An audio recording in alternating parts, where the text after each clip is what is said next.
Turning পয়েন্টে কি দেখাচ্ছে? অ্যাপ্রিলিয়া নাকি? অ্যাপ্রিলিয়া 457। আচ্ছা 7 মাস বয়স। আচ্ছা 7 মাসের গাড়ি। 7 মাসের গাড়ি। গাড়িটাকে একটু স্টার্ট করে দেখাবেন আমার ভিউয়ার্সদের? চলো একটু দেখাও, ব্রেক তো করলে না। সুপার এটুকুনি পাকিয়ে দেখাও বন্ধুরা, নয় বুঝবে কি করে মিনি সুপার বাইকটা নেবে। গাড়িতে এক্সট্রা ফিটিং কি আছে? ট্যাঙ্ক প্যাড আছে অরিজিনাল অ্যাপ্রিলিয়া 457 এর।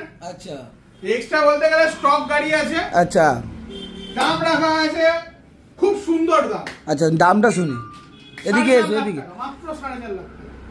মার্কেট প্রাইস অনুযায়ী 4.5 লাখ টাকা একটু বেশি হচ্ছে, 4,40,000 করো। 4,40,000। চলো ভাই, এটা 26শে জানুয়ারির অফার করো, 4,40,000। তোমার আর নয় আমার না, 4,45,000। একটু কমাও, না হলে কি করে বন্ধুরা নেবে? কমেই তো দিয়েছি। চলো চাই এটা করো, 4,42,000 করো যাও। 4,42,000। চলো 4,42,000। যারা নিতে চাইছো ইএমআই হবে তো? ইএমআই হয়ে যাবে। ডাউন পেমেন্ট কত করতে হবে? ডাউন পেমেন্ট 2 লাখ টাকা সামথিং।